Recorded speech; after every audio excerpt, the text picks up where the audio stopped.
तैयार हो भाई। देखो भाई, प्रॉपर्टी आईडी का भी है, प्रॉपर्टी आईडी कह दिया, बहुत भारी प्रॉपर्टी आईडी की दिक्कत है, तो बहुत सी ये समस्या है। मैं बधाई आपको एक और बात के देना चाहता हूं।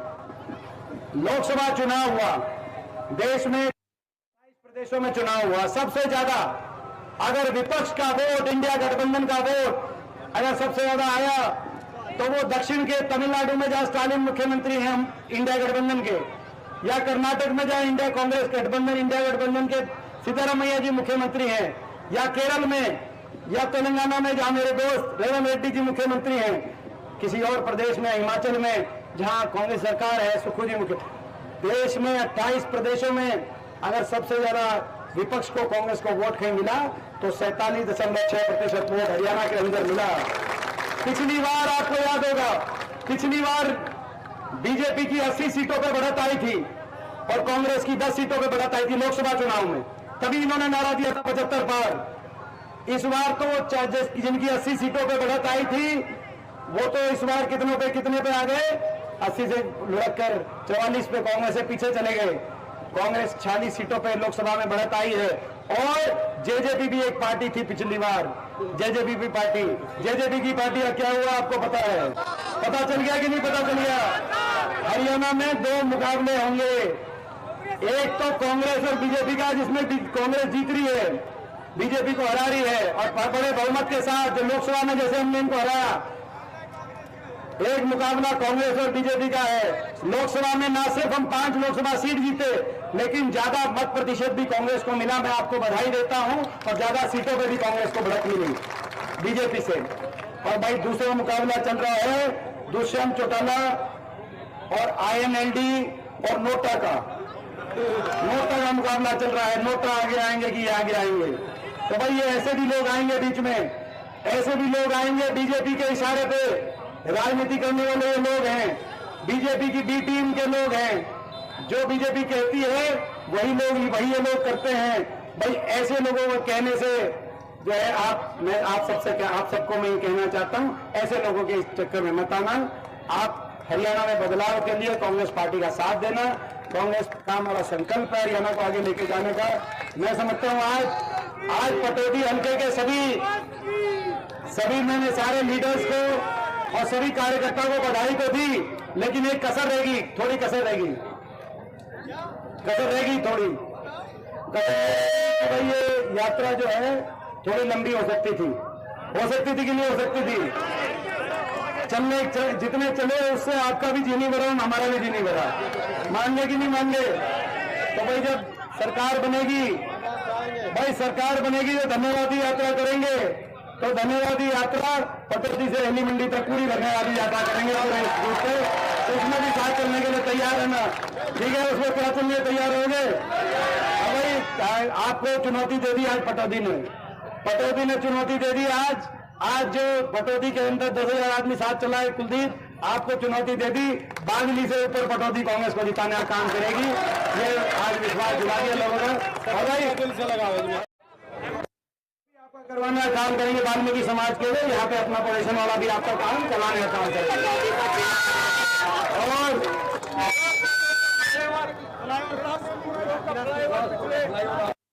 बिलासपुर का फ्लाईओवर हमारे समय का वो समय ये प्रस्तावित, लेकिन आज तक उस पर क्या हुआ आप देख रहे हैं।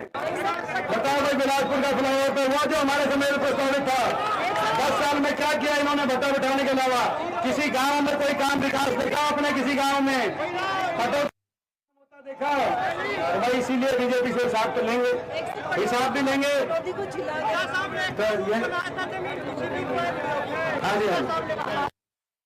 तो भाई ये भाई देखो, इतनी लंबी चौड़ी की सारी बातें हैं, ये सारी बातें एक एक बात आपकी हम जो हल्के वाइज और हरियाणा के लिए जो फैसले हमारे, आपको पता है क्या फैसले हरियाणा के लिए?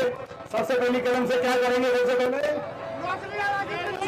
देखो भाई, जिस दिन सरकार बनेगी सबसे पहले देश में सबसे ज्यादा, दिल्ली से भी ज्यादा बड़े बुजुर्गों को 6,000 बुढ़ापा पेंशन देने का काम।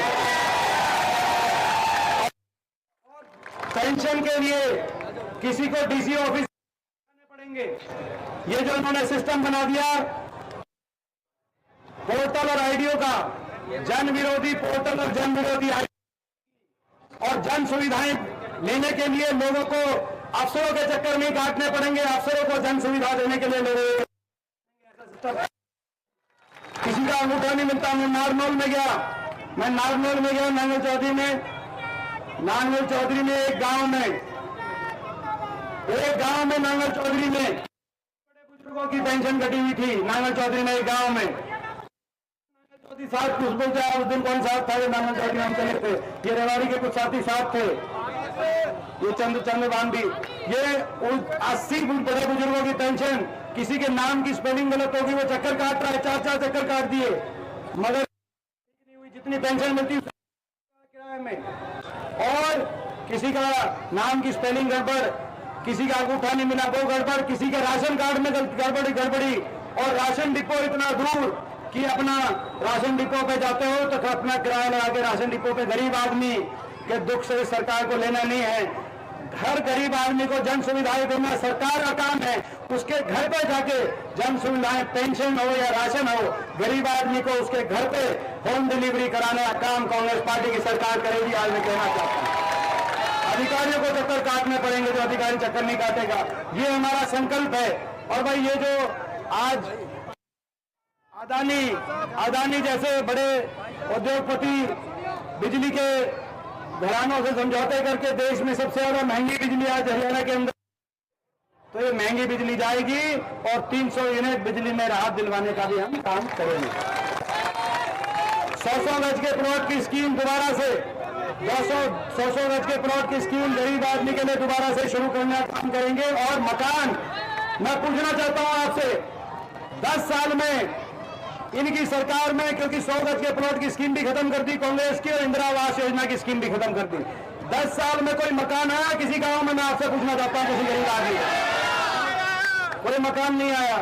तो ये मकान की स्कीम भी, 100 गज के प्लॉट की स्कीम भी शुरू करेंगे और 3.5 लाख की आर्थिक सहायता से 2 कमरे का मकान गरीब आदमी के लिए पास कराने का इंदिरा आवास योजना इंदिरा गांधी जी के नाम से कांग्रेस पार्टी हम शुरू करने का काम करेंगे, ताकि जरूरतमंद को, जिसकी छत तपकती है वो जानता है, उसका दर्द वो जानता है, जरूरतमंद के पास मकान की व्यवस्था हो सके।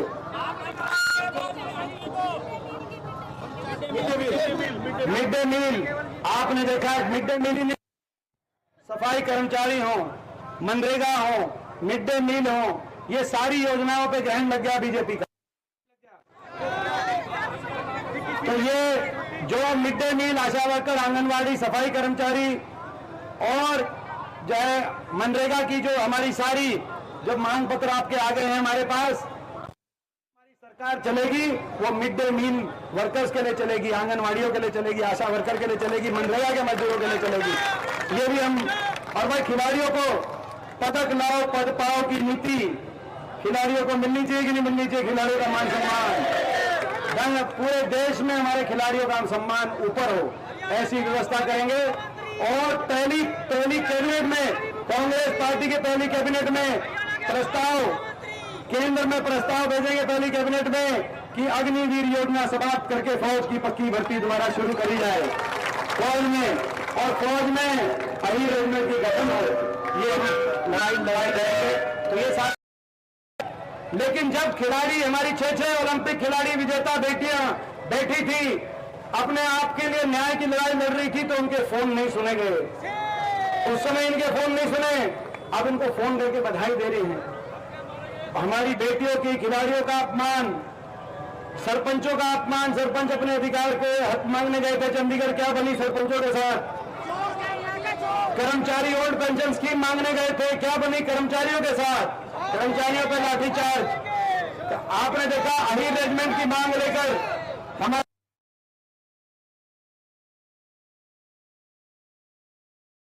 आज तक उनकी आवाज, उन नौजवानों की आवाज दबाने के लिए पुलिस की आज तक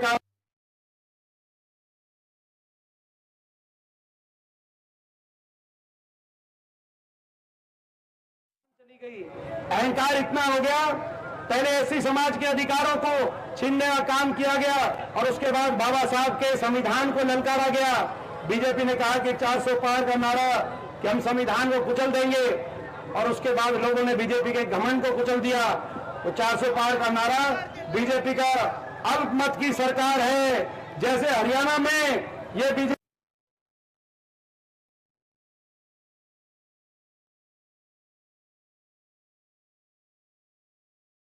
ने बीजेपी के, मगर भाजपा ने, लोगों ने तो भाजपा के अहंकार को पे चोट मारने का काम किया। 400 पार के नारे की हवा निकाल दी। बाबा साहब के संविधान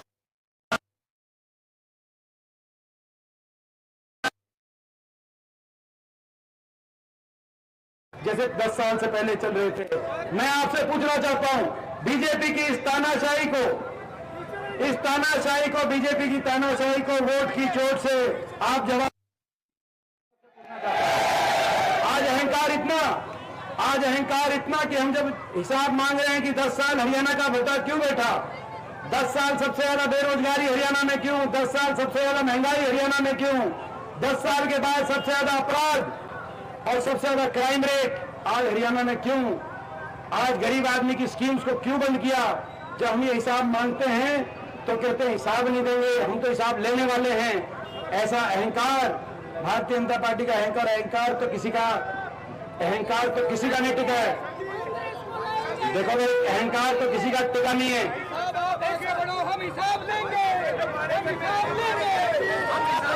मानेसर में दलित परिवारों को नोटिस भेज करके जो आजादी से पहले से बसे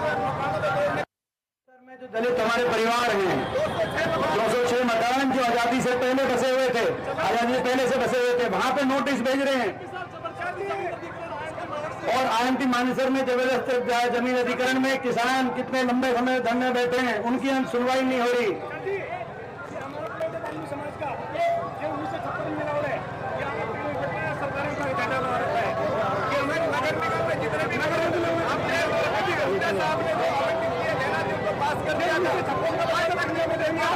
जो प्लॉट, जो 100 गज के प्लॉट जो हुड्डा सरकार में आवंटित किए गए थे एससी समाज के, ओबी समाज और बीपीएल के परिवारों को, वो उनको आज तक उन प्लॉटों पे कब्जा नहीं दिया गया है। और निगम में वो आगे वो गांव, तो उन पर ये तलवार लटक गई। और ये जो कई गांवों की जो कासन और कई गांवों की जो हमारे 1800 एकड़ की जो भूमि अधिग्रहण की जो एक इतना लंबा धरना चल रहा है।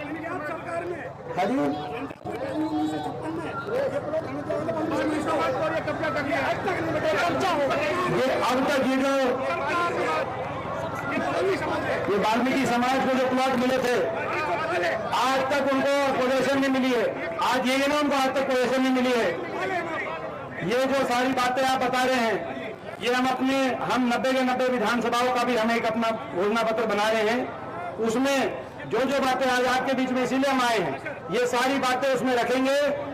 और ये पोजीशन भी आपने जो कहा है जो 1956 से, मगर आप रह रहे हैं लेकिन पोजीशन का सर्टिफिकेट पटौदी के लिए। भाई ये मेरी कर्म भूमि है, मेरी जन्म भूमि। पटौदी को 3 MLA मिलेंगे। देखो सही बात है, पता देखिए ये हो सकता है, देखो ये हो सकता है कि मेरी जन्मभूमि सांगी गांव हो, लेकिन पिछले 20 साल से भाई पटौदी में, हेली मंडी में और पूरे इलाके में भाई मैं 20 साल से निस्वार्थ, क्योंकि मेरा हल्का नहीं था, लेकिन मैं आपके बीच में सुख दुख में आया कि नहीं आया, मैं आपको बताऊं। तो भाई ये मेरा इलाका है, ये मेरी कर्म भूमि है। जहां कोई आदमी अपनी पूरी जवानी निकाल दे उसी कर्म भूमि हो जाती है। तो भाई ये मेरी दक्षिण हरियाणा पटौदी मेरी कर्म भूमि है। इस बार मैं पूरा विश्वास रखता हूं कि भाई इस बार आपका आशीर्वाद मिलेगा और यहां से कांग्रेस को आप जिताने का काम करोगे। तो मैं आप सबका एक बार फिर बहुत बहुत धन्यवाद। और जो हमारे संकल्प हैं, उन संकल्पों को लेकर गांव-गांव जाना, कांग्रेस पार्टी की सरकार बनेगी, जो सारे संकल्प हैं उनके लिए हम लड़ाई लड़ेंगे। और मैं भी हर विधानसभा क्षेत्र में जाऊंगा, ना चैन से अगले। ये भी आपने एक बात कही है, ये भी एक बात ही है। देखो हमारे जो घोषणा पत्र है उसमें किसी एक डिस्ट्रिक्ट की हम बात नहीं कर रहे, लेकिन जो डिस्ट्रिक्ट रीऑर्गेनाइजेशन की जो कमेटी है उसको हम गठित करने का काम करेंगे। और जहां जहां जिस क्षेत्र के अंदर जो है वो उपयुक्त जगह होगी वहां पे हम इस पे आगे कार्रवाई बढ़ाएंगे। घोषणा पत्र में एक हम जनरल बात ये रख रहे हैं तो उस बात को भी हमने टेकअप किया। और कोई बात रहेगी क्या भाई? अच्छा सुनो, आपको ये भी पता है, सुनो आपको ये भी पता है, आपको ये भी पता है कि भाई कोई बात रह भी गई तो भाई दीपेंद्र तो आपका है, आप रात तक यहाँ बिठा लो। और सुनो, रात तक यहाँ बिठा लो, यहाँ से चलने लगो, रास्ते में रोक लेना।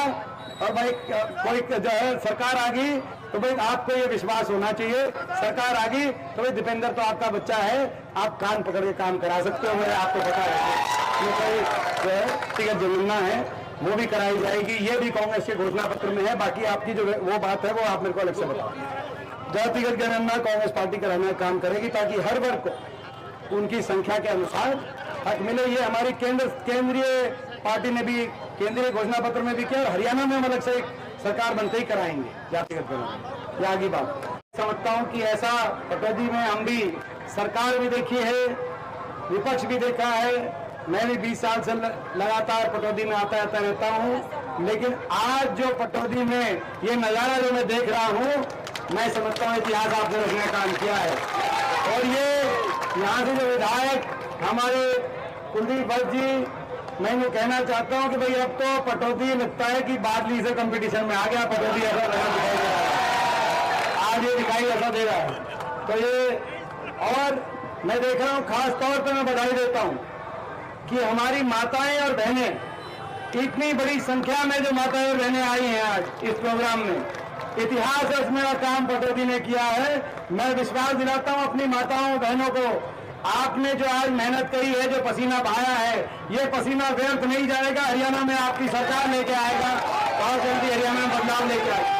और हरियाणा में तो बदलाव का शंखनाद बीजेपी ने ही कर दिया। हम क्या करें, बीजेपी ने ही कर दिया। आपने देखा चुनाव से पहले इन्होंने सर्वे कराया और सर्वे में ये आया कि सरकार इतनी अलोकप्रिय हो गई है कि चुनाव से 1, 2, 4 महीने पहले इन्होंने अपना प्रदेश अध्यक्ष बदला कि नहीं बदला प्रदेश अध्यक्ष, अपना उप मुख्यमंत्री बदला कि नहीं बदला उप मुख्यमंत्री, और अपने मुख्यमंत्री को भी बदलने का काम किया, बदला कि नहीं बदला। अरे 10 साल तक जो जिनके हाथों में सौंप रखी थी आपने सत्ता की चाबी, जिन्होंने हरियाणा का बट्टा बिठा दिया, जब बट्टा बैठ गया 10 साल में, तो आखिरी 10 दिन में आप क्या मुख्यमंत्री, प्रदेश अध्यक्ष, उप मुख्यमंत्री बदलोगे? अब तो ये हरियाणा की जनता सरकार ही बदलने का काम करेगी। बीजेपी वालों, आपने बहुत नुकसान कर दिया हरियाणा का। और ये हमारा ये इलाका, ये तो विकास का प्रतीक इलाका होना चाहिए। दिल्ली के साथ बसा हुआ ये इलाका हमारा इलाका। आज हम पटौदी में आ रहे हैं, सड़कों का हाल देखो, टूटी हुई सड़कें, नहरों में पानी नहीं, कहीं पीने के पानी की सप्लाई की दिक्कत, कहीं पानी की निकासी की दिक्कत। विकास का कोई एक कार्य, कोई एक काम विकास का ये बताएं जो विधायक हैं, विकास का कोई एक परियोजना पटौदी में आई हो? एक आई नहीं। जो हमारे समय की मंजूर शुदा योजनाएं थी, डिफेंस यूनिवर्सिटी बिनोला में, वो आज गुजरात में चलेगी बता रहे हैं, केवल यहाँ पे पत्थर रह गया, यूनिवर्सिटी वहां चली गई। ऐसी स्थिति बन गई, जो जहां खेल का पैसा भी गुजरात चला गया। मैं समझता, हाँ जी, और निगम आया यहाँ लूटने के लिए, ये सब जानते हैं। निगम क्यों बनाया इन्होंने, सब जानते हैं। अगर निगम बनाया होता जनता को अधिकार देने के लिए, तो चुनाव कराते। अभी तक चुनाव भी नहीं कराया निगम के, ना गुड़गांव का कराया, ना मानेसर निगम का कराया। कई कैंडिडेट तो घूम के बेचारे घूम के घर वापस बैठ गए। यही हुआ कि नहीं हुआ? चुनाव क्यों नहीं कराया? जनता से इतना डर गए। और केवल खिलाड़ियों का अपमान नहीं, केवल खिलाड़ी बेटियों का नहीं, हर वर्ग का अपमान। हमारी बहन बेटियां, वो खिलाड़ी जो मेडल लेके आती हैं, आज भी 6 मेडल आए देश के, 5 उसमें से हरियाणा के खिलाड़ी लेके आए। हमारा सबका नाम पूरी दुनिया में हमारा जब तिरंगा ऊपर हुआ तो हमारा सबका नाम ऊपर हुआ कि नहीं हुआ, मैं पूछता हूं। अब इन खिलाड़ियों से फोन